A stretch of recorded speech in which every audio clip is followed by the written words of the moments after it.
शिरूर तालुक्यातील रांजणगाव गणपती परिसरात आज 12 जुलै पहाटे थरारक प्रकार घडला।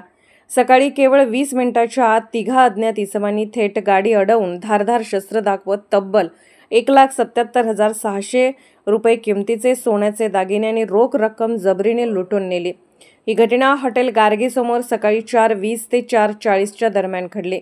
पोलिसांनी दिलेल्या माहितीनुसार फिर्यादी अक्षय हनुमंत बोरगे वय 26 राहणार उल्वे पनवेल हे स्वतःच्या I-20 कारने प्रवास करत असताना तिघा अज्ञात आरोपींनी त्यांची गाडी अडवली। दरवाजा उघडून चाकू सदृश हत्यार दाखवत बोरगे यांच्या ताब्यातील सोनं व रोख रक्कम जबरदस्तीने चोरून पळ काढला।